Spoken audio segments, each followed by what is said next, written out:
구례구역을 지나 섬진강변을 끼고 곡성으로 들어가겠습니다. 내일로 여행 일부를 보지 못하신 분들은 전 영상을 먼저 봐주시기 바랍니다. 전남 곡성은 영화 곡성으로 인해 더 유명해진 곳이기도 하죠. 그 때문인지 어쩐지 공포의 이미지가 생기기도 했지만 곡성의 한자는 굽을곡자에 성성자입니다. 이 이름에 걸맞게 곡성은 굽이굽이 흘러가는 섬진강이 참 아름다운 마을이기도 합니다. 때문에 지금은 폐선된 섬진강변 기차 선로를 이용해 증기기관차를 운영하고 있기도 합니다. 그래서 저는 곡성의 랜드마크는 단연 섬진강이라고 자신있게 말할 수 있습니다. 먼저 독립산자락 태안사에 잠시 들러 힐링타임을 가지고 압록에 잠시 내려 섬진강이 보성강을 받아들여 몸집을 키우는 장관을 바라보고 가정역에 들러서 출렁다리도 한번 건너보고 증기기관차를 타고 곡성역으로 들어가는 코스를 추천드립니다. 태안사는 큰 사찰은 아닙니다. 6.25 전쟁 때 대웅전을 비롯한 15채 건물이 불타버리고 다시 중창하고 있는 사찰입니다만 구산 선문 중 한 곳이라는 점에서 역사적 의미가 정말 큰 사찰입니다. 보령 성주사지를 다루면서 구산 선문에 대해 소개해드린 적이 있었는데요. 이 태안사의 독립산문을 개창한 개창조는 적인선사 해철스님이라는 분으로 사찰 경내에 승탑이 세워져 있습니다. 통일신라시대 승탑은 받침, 몸돌, 지붕돌 구조로 굉장히 화려한 양식을 가지고 있는데요. 특히 이 인근 지역에는 멋들어진 승탑들을 많이 볼 수 있습니다. 인근 지역의 남원 실상사도 구산선문 중 한 곳으로 증각국사 탑이 있으며 지리산 피압골 영곡사에는 현각선사탑과 주인을 알 수 없는 승탑 하나가 있습니다.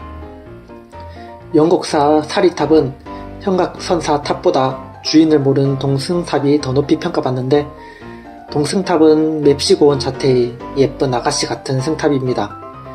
이 동승탑을 보러 오는 사람은 열이면 열, 어머나! 하고 감탄을 내지르시더라고요. 그래서 저는 한때 옛날에 쓰던 폰 케이스를 연곡사 동승탑 사진으로 쓰기도 했습니다. 태안사 적인선사탑도 연곡사 동승탑처럼 아름다운 지붕선을 자랑해서 여성미가 느껴지긴 합니다만 동승탑에 비해서는 무게감이 느껴져서 좀 더 나이가 있는 우아한 왕후마마 같은 분위기를 자아냅니다. 그리고 태안사 입구에는 승탑밭이 있어서 고려시대 태안사를 중창한 광자대사의 승탑과 탑비가 세워져 있는데 적인선사탑과 느낌이 비슷해서 아류작임을 느낄 수 있습니다. 적인선사탑에 비해 뱃살이 쫙 빠졌다는 느낌이 많이 드네요.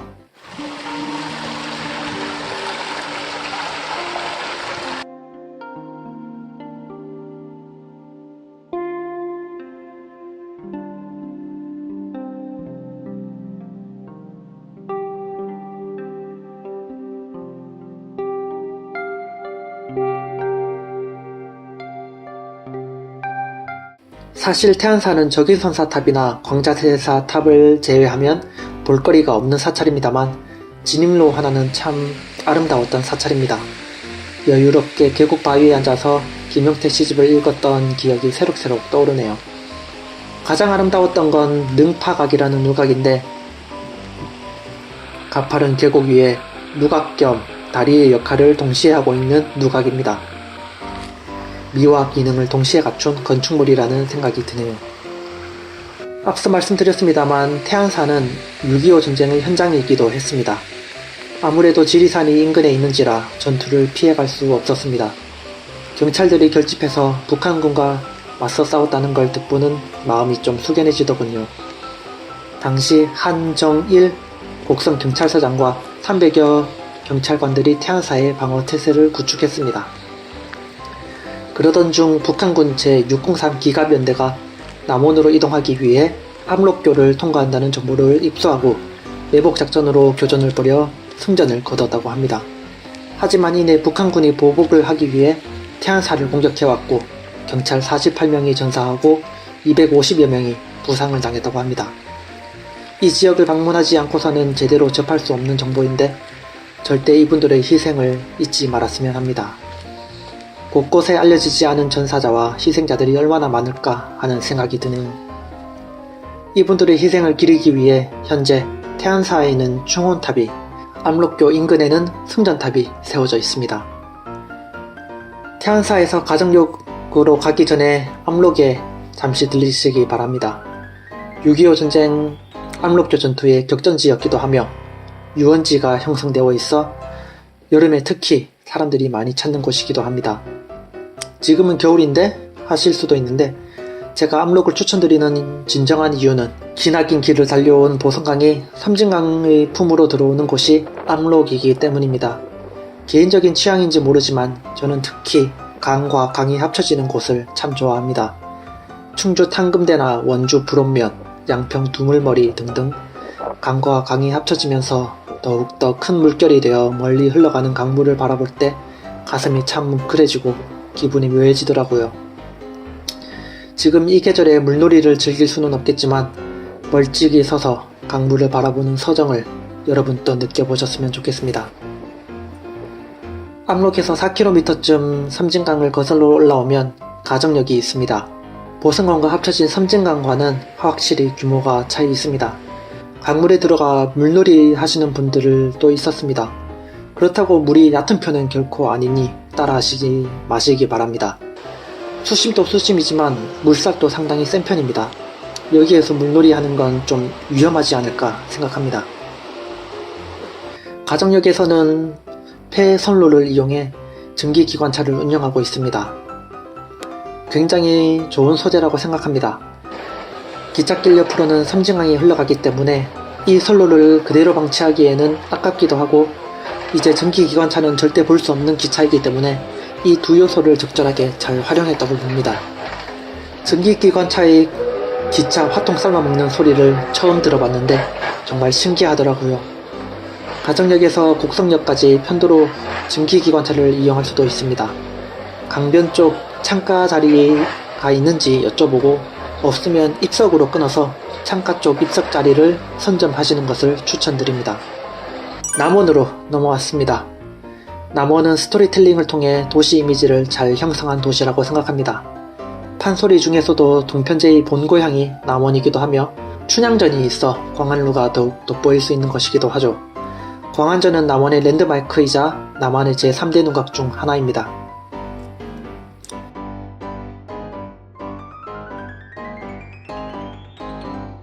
광안루는 조선 초기에 지어진 누각인데요. 건물의 구조가 청풍 한병루와 밀양 영남루가 묘하게 섞여있는 듯한 느낌이 듭니다.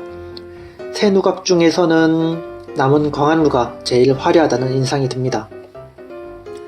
또 광안루는 한병루나 영남루와는 다르게 단순히 강변에 세운 누각이 아니라 앞에 흘러가는 묘천이라는 하천을 끌어다가 인공적인 연못을 조성하고 그 앞에 누각을 세워서 정원의 성격이 매우 강합니다.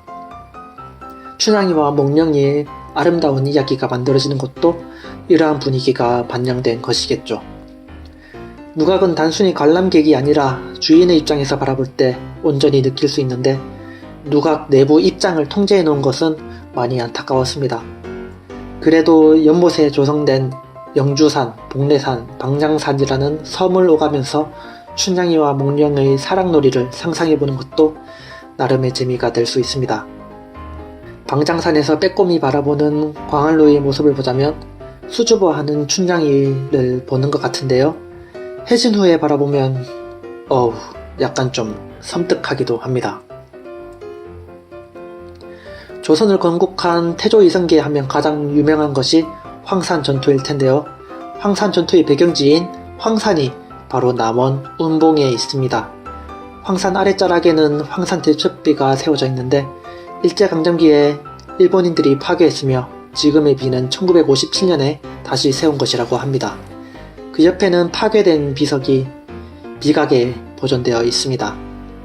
아침 일찍 황산에 들렀는데 맞은편 지리산 자락에 낀 안개가 참 멋있었습니다. 남원이 판소리 동편제의 본고장이라고 설명드렸는데 황산 대첩비 인근에는 동편제의 시족격이라고 할 수 있는 송흥록의 생가와 판소리 전시관이 있습니다.